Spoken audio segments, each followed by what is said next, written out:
ఉషోదయం Telugu news ఛానల్కు స్వాగతం సుస్వాగతం. సో మిత్రులారా, నా బహుజన సోదరులారా, మీ అందరికీ ముందుగా జై భూములు తెలియజేస్తున్నాను. ఎందుకంటే ఈరోజు మరికొన్ని విషయాలు మన బాబాసాహెబ్ గారి గురించి మనం చెప్పుకోవాల్సినటువంటి అవసరం ఉంది. ఎందుకనంటే తరతరాలుగా యుగాలుగా మోసపోతున్నటువంటి మన బహుజనుల బాధలు, వాళ్ళ యొక్క కష్టాలను, వారి యొక్క వ్యతలను ఇవాళ కలిసి పంచుకోవడం కోసం మన మిత్రులు చేస్తున్నటువంటి ఒక గొప్ప ప్రయత్నం అనే చెప్పాలి. దళితులకు రాజ్యాధికారం కావాలని మనం మొన్ననే చెప్పుకున్నాం. అదేవిధంగా దళితులు చాలా గొప్ప గొప్ప చదువులు చదివి వాళ్ళు కూడా ఐఏఎస్ ఐపీఎస్ చదివినటువంటి వాళ్ళు ఉన్నారని కూడా చెప్పుకున్నాం. ఈరోజు మనం చెప్పుకోబోయేటువంటి విషయంలో కొన్ని ముఖ్యాంశాలు అయితే మీ ముందు ఉంచదలుచుకున్నాను.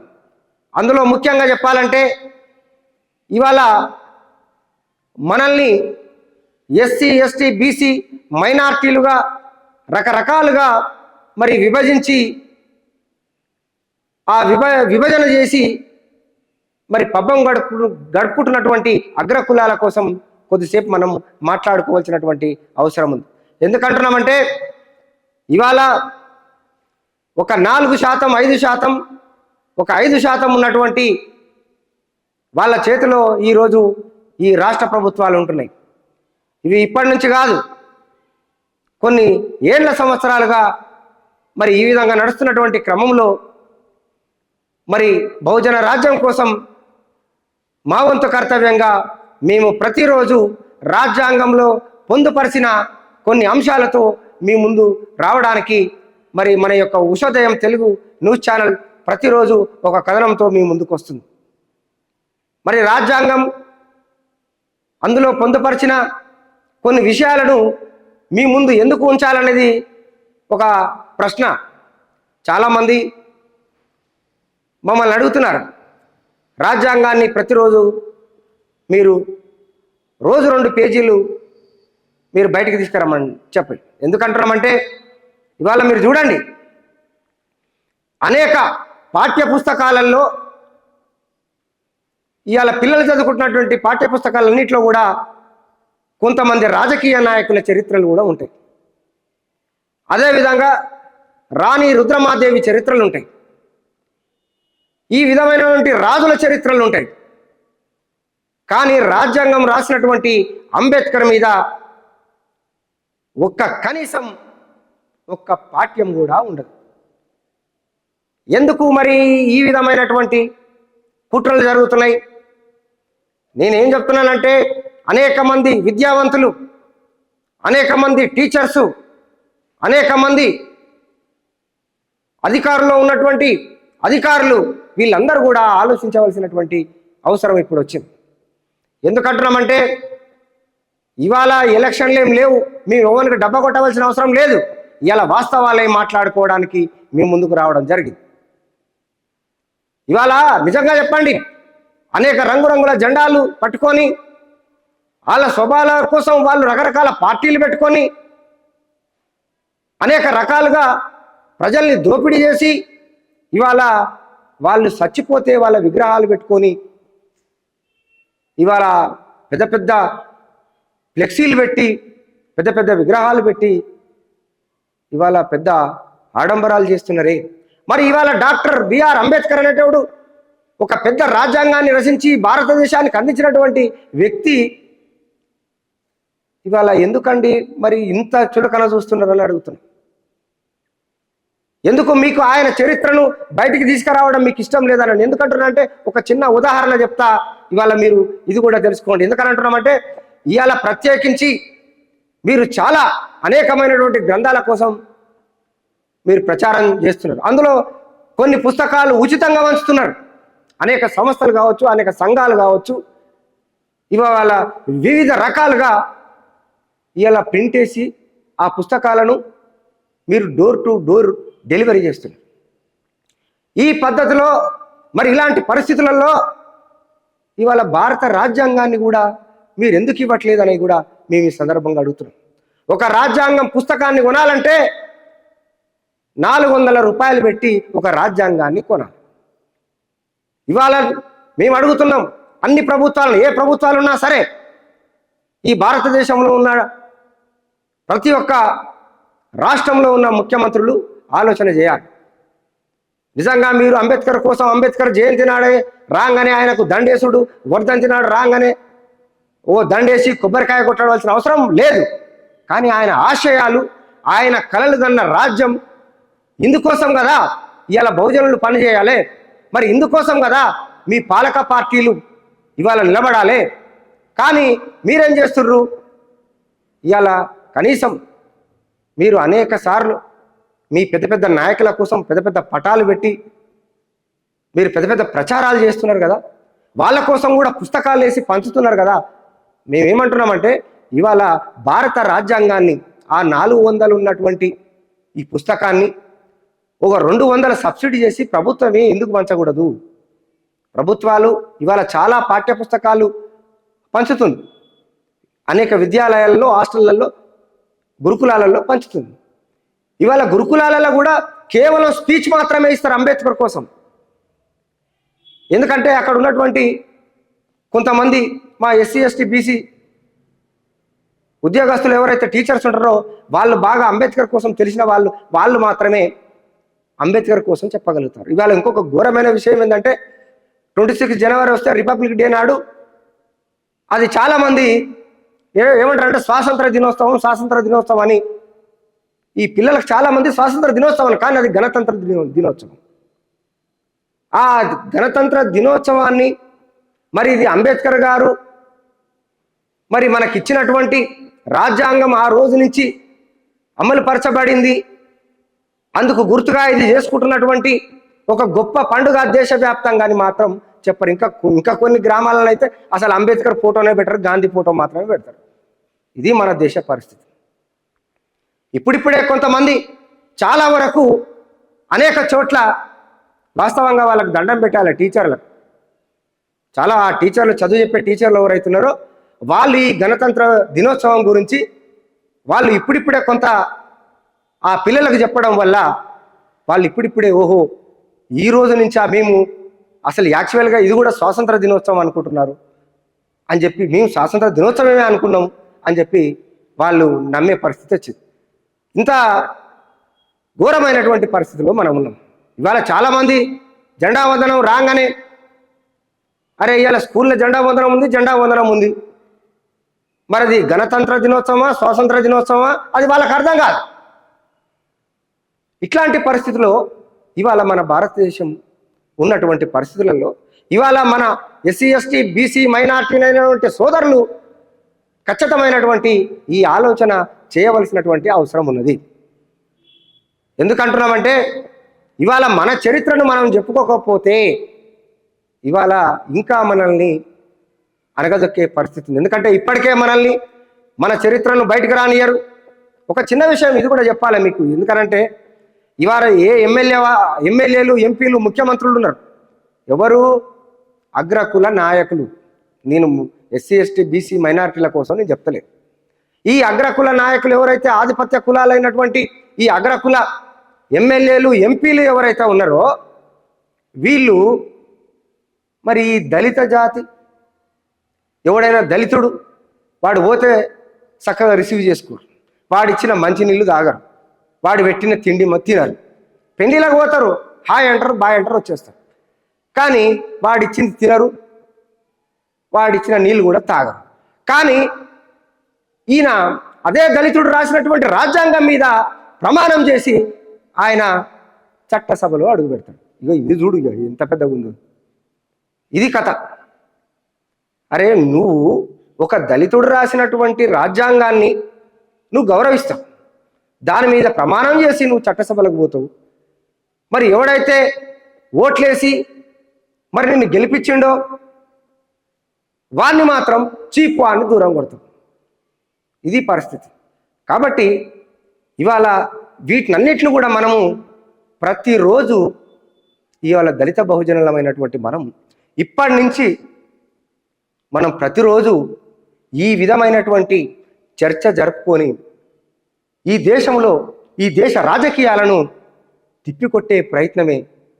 అందులో భాగంగా ప్రతిరోజు అంబేద్కర్ ఆలోచన విధానాన్ని, పూలే ఆలోచన విధానాన్ని, వాటినన్నింటినీ మిళితం చేసి ఈరోజు ప్రజల్లోకి వెళ్ళవలసినటువంటి తరుణం ఆసన్నమైంది. అన్ని ప్రజా సంఘాలు కావచ్చు, ముఖ్యంగా విద్యార్థులు, యువకులు ఇవాళ ముందు నడవలసినటువంటి అవసరం ఉంది.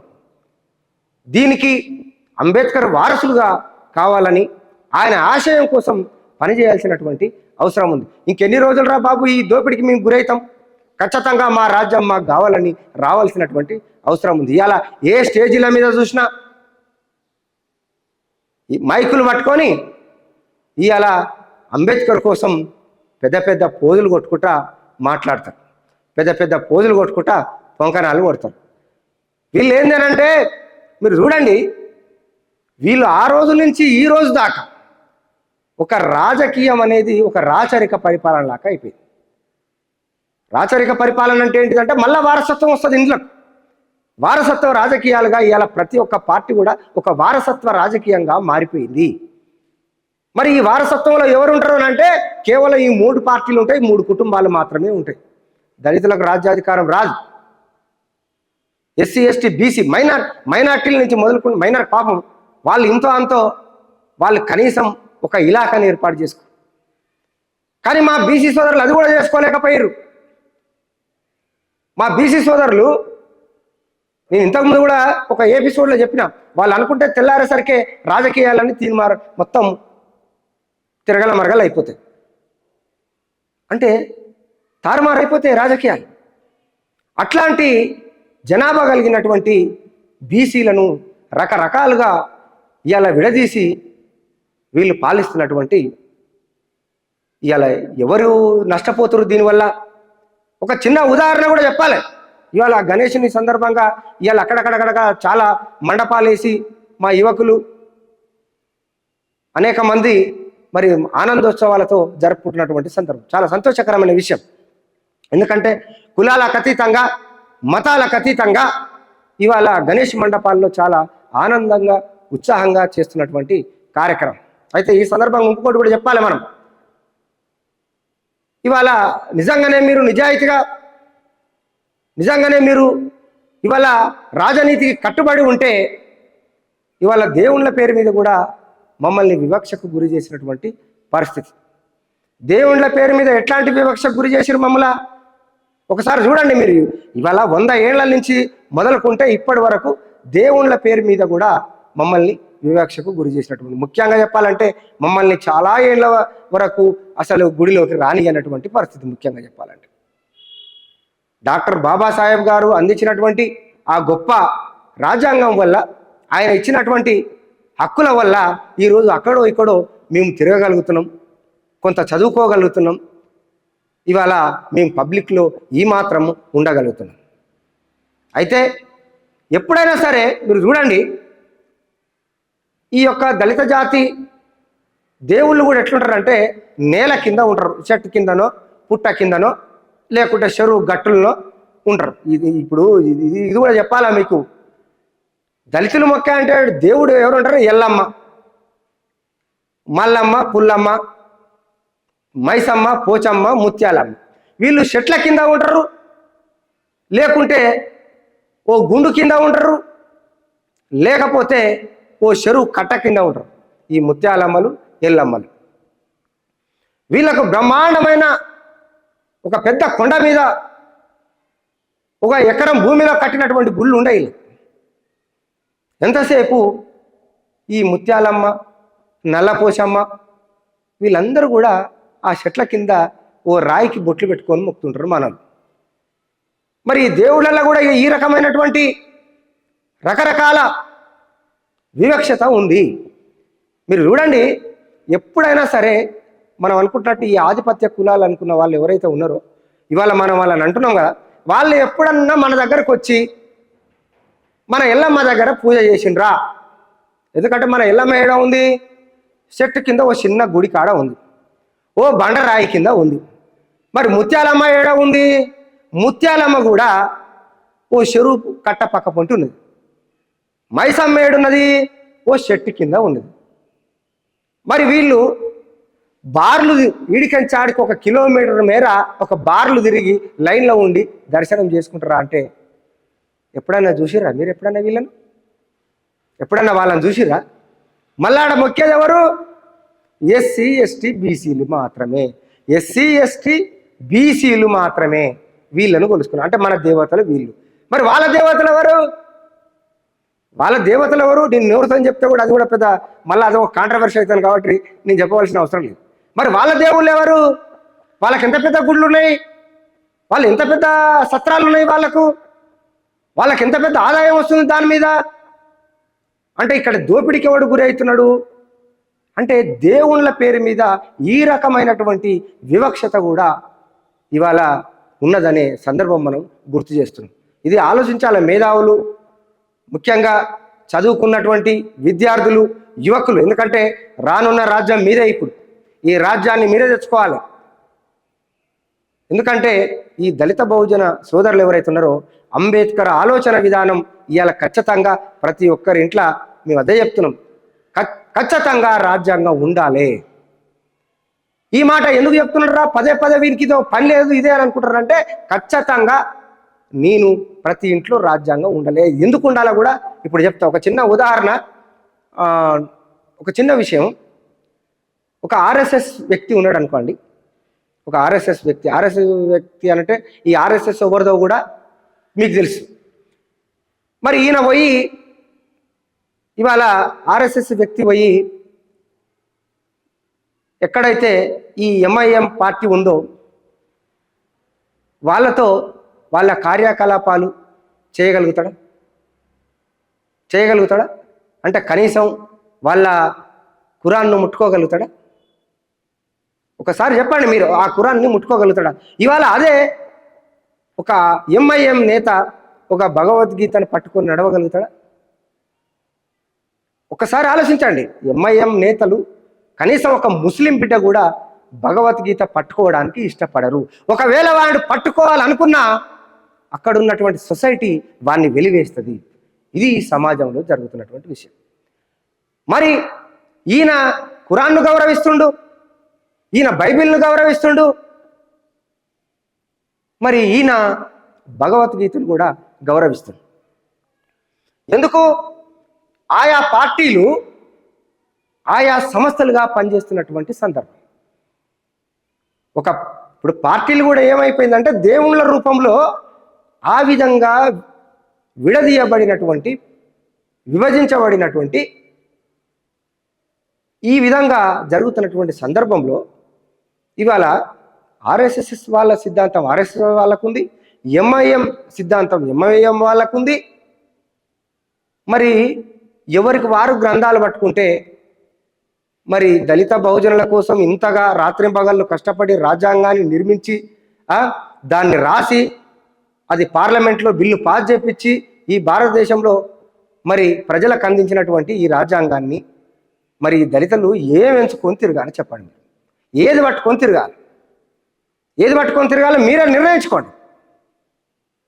ఎందుకంటే వాళ్ళు ఆ విధమైనటువంటి ప్రచారం వెళ్తున్నప్పుడు మరి మీకోసం స్వయంగా ఆయన రాత్రింబగళ్ళు కష్టపడి రాజ్యాంగాన్ని మీకు అందించిండు కదా. ఇవాళ దాన్ని తీసుకొనే కదా ఇలా మనం ఉద్యోగాలు చేస్తున్నాము, దాన్ని తీసుకొనే కదా మనం ఇలా ఓటు వేయగలుగుతున్నాము, మనం కూడా ఇంతో అంతో రాజకీయాలల్లో బయటికి రాగలుగుతున్నాము, ఒక ఎమ్మెల్యేలు కాగలుగుతున్నాము, ఎంపీలు కాగలుగుతున్నాము, ఇవాళ సర్పంచులను కాగలుగుతున్నాము. ఈ రిజర్వేషన్లు అనేటివి ఆయన ఇచ్చిన ఫలాలే కదా. మరి మనం ఎవరి వైపు ఉందాం చెప్పండి ఒకసారి? ఎవరి వైపు? నేను ఫలానా వైపే ఉండమని నేను అంటలేను. ఒకటి ఆలోచించాలి. ఎందుకంటే ఇక్కడ మతాల ఘర్షణ కూడా మనకు అవసరం లేదు. ఏ మతంలో నన్నుడు నువ్వు కానీ రాజ్యాంగం నువ్వు ఏ మతంలో ఉన్నా సరే రాజ్యాంగాన్ని గౌరవించాలని చెప్తున్నాను నువ్వు. ఎందుకంటే మేము భగవద్గీతను వ్యతిరేకించట్లేదు, ఖురాన్ను వ్యతిరేకించట్లేదు, బైబిల్ను వ్యతిరేకించట్లేదు. కానీ వీళ్ళంతా కూడా రాజ్యాంగాన్ని ఎందుకు గౌరవిస్తలేరు అనేది మా బాధ. రాజ్యాంగాన్ని ఎందుకు గౌరవించాలి అని నేను ఎందుకు అంటున్నానంటే ఇప్పుడు నేను చెప్తున్నా కదా, ఇవన్నీ కూడా వివరంగా చెప్తున్నా నేను. ఇవాళ ఆయన ఇచ్చినటువంటి రిజర్వేషన్ల మీద, ఆయన ఇచ్చినటువంటి ఇవాళ మన ఆయన చూపినటువంటి ఈ రాజ్యాంగం తేవడం వల్లనే కదా ఈరోజు మనం ఈ మాత్రం కొంచెం బయటకు వచ్చి మన పిల్లల్ని చదివించుకుంటున్నాం, మనకు ఉద్యోగాలు వచ్చినాయి. ఇవాళ ఇంతో అంతో ఆర్థికంగా బలపడ్డం, రాజకీయంగా బలపడ్డం, సాంస్కృతికంగా బలపడ్డం. అవునా కాదా? మరి ఇది ఒప్పుకోవాల్సినటువంటి అవసరం కూడా ఉంది. మేము ఇదే చెప్తున్నాము మేము ప్రతిసారి కూడా. అంటే ఎన్ని రకాలుగా దోపిడికి గురి కావాలనో అన్ని రకాలుగా ఇవాళ ఎస్సీ ఎస్టీ బీసీ మైనారిటీలు అయినటువంటి ఈ బహుజనులంతా కూడా ఇవాళ చాలా ఇవాళ దగాపడ్డటువంటి విషయం. మరి ఇట్లనే మోసపోదామా? ఇంకా పోనీ మనం ఇట్లనేనా? మనం ఇంకా ఎన్ని రోజులు మనం ఈ విధంగా మరి వివక్షకు గురి కావాలి? ఇంకా ఎదురు తిరగాలి కదా మనం. అనేక పోరాటాలు చేసినటువంటి స్ఫూర్తి మనకున్నది. నిన్న మొన్న జరిగిన పోరాటాలు కూడా అవి ఎంత త్యాగం చేసి ఈరోజు ఇవాళ రాష్ట్రాన్ని సాధించుకోగలిగినాం. నిన్న చిన్న ఒక ఉదాహరణ కూడా చెప్పిన. మనకంటూ ఒక లక్ష్యం ఉండాలి, ముందు మనకంటూ ఒక గమ్యం ఉండాలి. అది లేనప్పుడు బానిసలుగానే ఉంటామని చెప్పాం. అది లేనప్పుడు మనం బానిసగానే ఒకరి కింద బానిసగానే బతుకుతాం. ఈ బానిస బతుకు నుండి విముక్తి కావాలంటే రాజ్యాధికారం కంపల్సరీ రావాలి. అది మనకు రావాలి అనంటే ఈ రాజ్యాంగం చూపినటువంటి బాటలో మనం నడవాలి, రాజ్యాధికారం తెచ్చుకోవాలి. ఎందుకంటున్నామంటే ఈ మాట ఇంకొకసారి కూడా చెప్పి నేను ముగిస్తా. ఎందుకంటున్నానంటే ఎప్పుడైతే అగ్రవర్ణ రాజకీయాలు ఉన్నంత కాలం ఈ బహుజనులకు న్యాయం జరగదు. ఈ బహుజనులకు ఎందుకంటే మన సిద్ధాంతాన్ని, అంబేద్కర్ రాసినటువంటి రచనలను, ఆయన చూపినటువంటి బాటను ప్రజలకు అందించడంలో ఇప్పటి వరకు ఉన్న రాజకీయాలన్నిటి కూడా ఒక కుట్రలో భాగమే మన రాజ్యాంగాన్ని బయటకు తీసి ఇవాళ చెప్పలేకపోయినాయి. ఎందుకంటే ఎక్కడైతే బాబాసాహెబ్ అంబేద్కర్ గారి ఇప్పటికే చాలా విగ్రహాలు ఉన్నాయి, మరి ఆయన సిద్ధాంతాలు, ఆయన రచనలు ప్రజల్లోకి వెళ్ళిపోయినట్టయితే మరో దళిత ఉద్యమం మొదలవుతుంది. అందువల్ల అప్పుడు మేము మా పదవులు కోల్పోవాల్సి వస్తుంది. కాబట్టి మేము వీళ్ళను అణిచి ఉంచడమే మంచిది. కాబట్టి వీళ్ళను అనగదొక్కి ఉండాలంటే ముందు రాజ్యాంగాన్ని అసలు వీళ్ళకి అందకుండా చేయాలనే ఒక గొప్ప కుట్ర జరిగింది. ఆ కుట్రలో భాగమే ఇవాళ ఇంకా కూడా మనం మోసపోతున్నాం.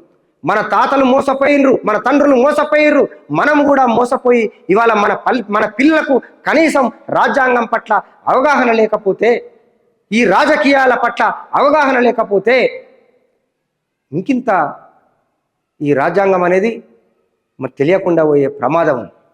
ఇప్పటికే రాజ్యాంగ సవరణ పేరుతోని అనేక అంశాలను తొలగించబడ్డాయి. ఈ విధంగానే మనం ఇట్లనే నోరు మూసుకొని ఉంటే ఈ రాజ్యాంగాన్ని కూడా ఎన్నడో ఒకనాడు తీసేసే ప్రమాదం ఉంది. కాబట్టి ఖచ్చితంగా ప్రతి ఒక్క దళిత బిడ్డ, ప్రతి ఇంటికొక్క దళిత బిడ్డ బయటికి రావాల్సినటువంటి అవసరం ఉంది. ఇక్కడొచ్చి తుపాకులు పట్టమంటలేం, ఇక్కడొచ్చి ఏదో అడవులకు పోయి ఇవాళ ఉద్యమాలు చేయమంటలేం.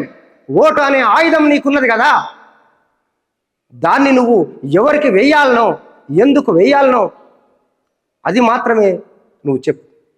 మన ఓట్లు మనం వేసుకుందాం, మన సీట్లు మనం గెలుచుకుందాం, ఓట్లు మనయే, సీట్లు మనయే అనే నినాదంతో ముందుకు పోదాం. సో మిత్రులారా, మరి ప్రతిరోజు ఈ బహుజనుల డాక్టర్ బిఆర్ అంబేద్కర్ గారు ఇచ్చినటువంటి ఆలోచన విధానాన్ని ప్రతిరోజు ఉషోదయం మరి ఈ విధమైనటువంటి ప్రసారాలు చేస్తూనే ఉంటుంది. మాకు మద్దతు ఇవ్వండి, మమ్మల్ని ఆశీర్వదించండి, మరింత ముందుకు తీసుకుపోండి. చూస్తూనే ఉండండి ఉషోదయం తెలుగు న్యూస్ ఛానల్.